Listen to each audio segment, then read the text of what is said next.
Olá, estamos começando uma nova série de filmes. Depois que nós vimos a primeira série aí, que foi Como Utilizar o SIMP, essa nova série será como desenhar sistemas pneumáticos. Claro que a gente tem que olhar primeiro a primeira série de vídeos, né?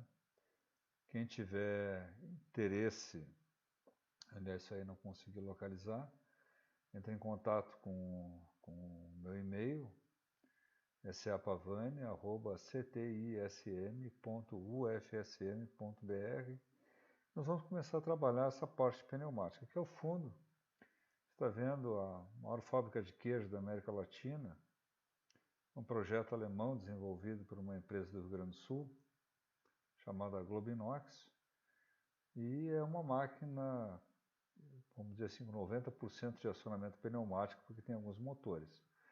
Todos os movimentos que a gente enxerga de máquinas, dispositivos, ela é feita por sistemas pneumáticos.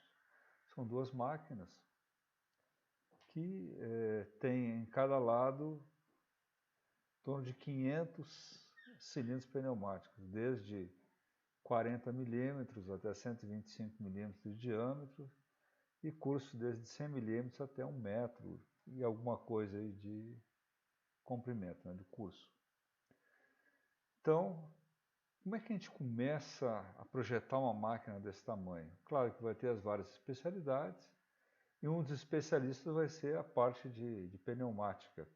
E essa parte pneumática, então, é o que nós vamos começar a trabalhar agora, com exemplos mais simples.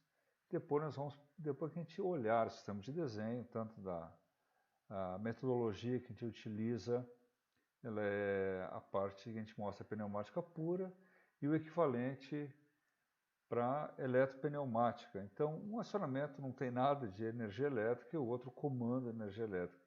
A gente vai ver que quando a gente trabalha com a pneumática pura, o comando vai ficando cada vez mais complexo e a parte de potência quase não muda. Mesma coisa na eletropneumática, só que na eletropneumática a gente estaria trabalhando com duas especialidades. A parte que seria mais voltada à área da mecânica, onde ele vai além do desenho do sistema, ele vai dimensionar esse sistema, o tamanho do cilindro, as mangueiras, os reguladores de velocidade, a válvula de controle direcional, a alimentação de ar. E depois passa essa parte para o projetista da parte de comandos elétricos, e lá na parte de comandos elétricos ele vai fazer todo o comando. Essa máquina aqui, essa queijaria automática, ela vai encontrar toda essa diversidade de componentes, sensores, magnéticos, chave de fim de curso, sensores óticos, válvula, 500 cilindros pneumáticos aproximadamente, e tudo isso controlado por um CLP, um controlador lógico de processo, que vai comandar essa máquina toda. Então, aquilo que aparece, a gente pode dizer que é um robô, né? Que a cada movimento acontece um disparo, acontece uma sequência, que é o fruto da parte da mecânica, a estrutura da máquina, a parte pneumática, que é o comando, depois toda a parte de acionamentos elétricos,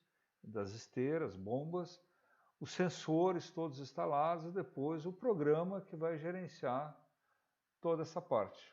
Então, vamos começar aí com a nossa série de desenhos. Tá? Esse vídeo vai estar aparecendo em todas as séries que a gente estiver fazendo. Vamos até lá e que a gente consiga se divertir um pouco fazendo isso. Vamos lá, meu nome é Sérgio Adalberto Pavani, meu e-mail é sapavani@ctism.ufsm.br. Vamos embora. Aí assim a gente começa a fazer um desenho. Primeiro desenho, vamos fazer o quê? A gente vai usar um papel quadriculado, eu estou usando aqui um papel milimetrado, né? Você pode usar um caderno escolar aí com papel quadriculado, porque a forma e o tamanho é muito importante na parte de projeto. Então, primeira coisa, desenhar um cilindro, uma válvula e um sistema de alimentação. Nesse primeiro momento, a gente nem precisa saber qual é o cilindro. Vamos dizer que você vai decidir ainda, né? Então, como é que eu começo a desenhar? Sempre eu vou pegar minha folha, fazer um quadradinho de altura por 2 de largura. Cilindro. Não vou mexer muito o papel aqui para não ficar a imagem muito torcida, né? Deixa os quadradinhos aqui vazio, 4 quadradinhos eu deixei, tá? E faço 2 quadradinhos de altura por 2 quadradinhos de largura. Divido no meio. Então, em cima sempre vai estar o cilindro, logo abaixo a válvula. E abaixo a alimentação. Agora vamos decidir o que vamos fazer. Um acionamento de uma porta de ônibus, tá? Então, como é que é a porta de ônibus? Ela vai ficar fechada e quando eu mexer uma alavanca, fazer um sistema manual, a porta vai abrir. Então, como é que a gente começa a representar? Cilindro de duplação. Decidi que vai ser duplação. Aliás, cilindro de ônibus tem que ser duplação. Botei lá. Para um cilindro de duplação, eu tenho que usar uma válvula de 5 vias. Então, a válvula de 5 vias a gente faz 2 flechinhas para baixo, a outra sai mais ou menos do meio, vai para a diagonal para cima, dos 2 lados. E a 5ª via são os tampões aqui do lado. Muito bem. Que tipo de acionamento nós vamos fazer? De ônibus tem que ser uma alavanca com sistema de trava. Senão o motorista tem que ficar segurando a alavanca para a porta ficar aberta ou fechada.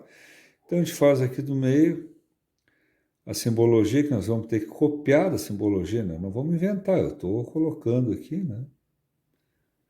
Botei uma alavanca, muito bem.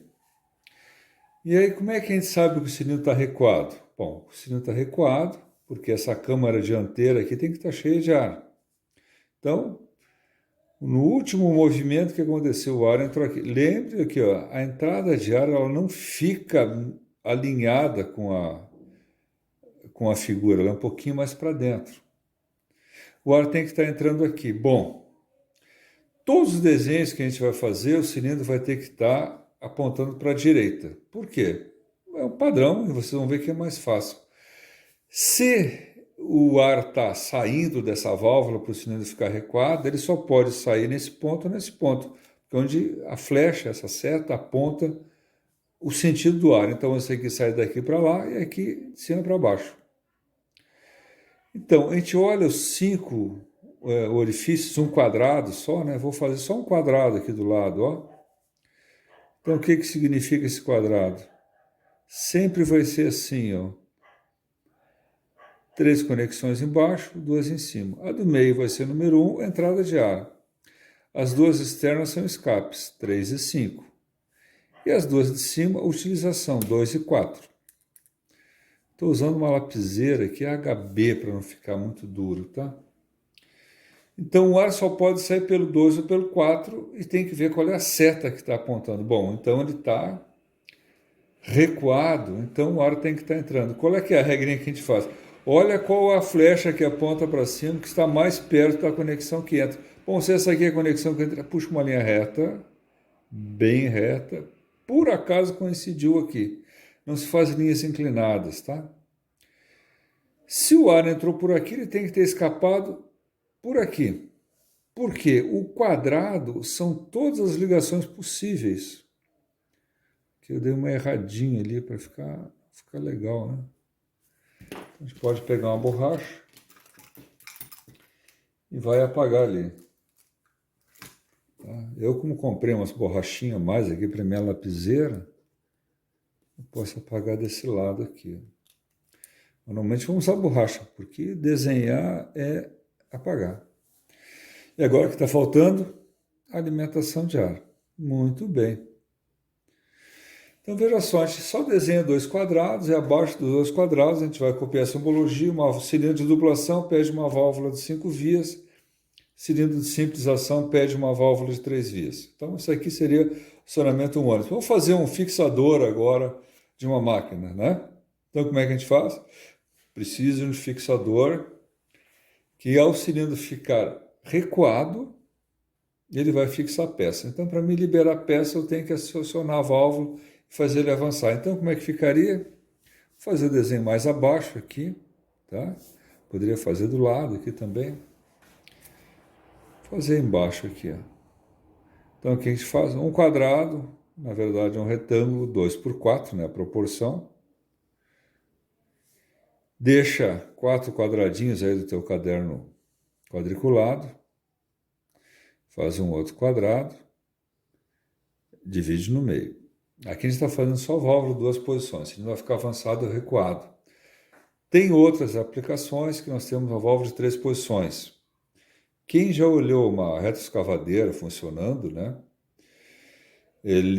O operador pega, às vezes avança um pouquinho, fica um pouco só avançado e para, porque tem uma terceira posição, que é uma central, onde a peça fica travada aqui no meio. Aqui no nosso caso nós não vamos usar isso. Então, cilindro simples ação com retorno por mola. Então, vou deixar na posição de repouso. Já está prendendo a minha peça lá. Estou fazendo uma simbologia simplificada. A mola, ele é um dente de serra. Tá? Isso é simbologia. Vamos lembrar que simbologia ela tem um significado, é que nem os emojis aí, né? Eu não entendia bem como é que eram os emojis, né? Então depois tem que entender, o bichinho assim significa alegria, felicidade, tristeza e tal. E agora, a válvula de 3 vias, eu vou botar uma válvula normalmente fechada. A válvula normalmente fechada, desse lado aqui vai ter uma mola. Veja que o desenho é o mesmo, né? Da mola. E eu vou olhar lá na minha simbologia, vou botar um botão. O botão sempre vai estar do lado esquerdo. E aí eu vou olhar como é que é uma válvula NF. Ela vai ter esse desenho aqui, ó. E essa entrada aqui, ó, desse lado é a entrada de ar, que é a bolinha vazada com um pontinho preto aqui no meio. E o que aconteceria? Se aqui tivesse ar, o cilindro ficaria sem ar, porque me interessa que a mola, né, esteja segurando a minha peça. Vou olhar aqui o orifício 1, alimentação de ar. O 2 é onde eu ligo o meu processo, utilização. 3 é o escape. Aqui ele está sem um silenciador. Que em alguns simuladores, se não bota o silenciador, ele vai dizer orifício aberto, tem que tamponar. E como é que fica do outro lado? Bom, do outro lado é simples. Sempre lembrando, só posso ligar no quadrado, porque a minha peça só vai ter, né, a minha máquina só vai ter esses 3 orifícios aqui. Quando eu mexer a minha válvulazinha, ele assume a outra posição, o cilindro ficaria avançado. Então vamos aproveitar, faz de conta que eu estou segurando aqui com o meu dedo, né? E vamos ver como é que fica o cilindro avançado. Então, olha só o desenho, ele se repete, ele é simples, né? Faço um retângulo, logo abaixo, não faço muito próximo, porque depois, mais adiante, a gente coloca elementos de controle de velocidade. E alguém poderia me perguntar, mas, professor, e se eu tiver um cilindro pequenininho, um cilindro grandão, representa os tamanhos diferentes? Não. A simbologia é adimensional. Eu não represento com tamanhos diferentes. Como é que eu vou dizer, então, que o meu cilindro é um cilindro de diâmetro 25 milímetros, o diâmetro dele, né, redondinho, por cento de curso? O que eu faço? Boto aqui, ó, diâmetro nominal 25 por 100. Depois posso olhar na especificação. Bom, tem o seguinte, eu apertei, o que acontece? A entrada de ar não mudou de lugar, quem mudou foi o mecanismo interno, tá? Vou botar aqui embaixo. E aqui em cima ele está ligado no mesmo lugar. Lembre que ele é simples ação, porque só tem uma ação do ar comprimido. E aqui embaixo teria o escape. O que acontece? O escape está fechado, não passa em lugar nenhum. O êmbolo avançou. Então eu tenho que tomar um cuidado e representar a minha haste também para fora. E a mola a gente faz com uma espécie de um V aqui para dizer que a mola está comprimida. Muito bem. Aí está terminando a nossa primeira representação. Bom, daqui para frente, quem olhou todos os demais vídeos aí da nossa série do simulador da nossa simulador, nossa bancada virtual. Bancada Virtual Simp tem 14 vídeos aí no YouTube. Quem não chegou ainda a olhar esses 14 vídeos, por favor, manda um e-mail aqui, que é a maneira que a gente está conseguindo se comunicar. Manda um e-mail para esse endereço aqui, ó, SA Pavani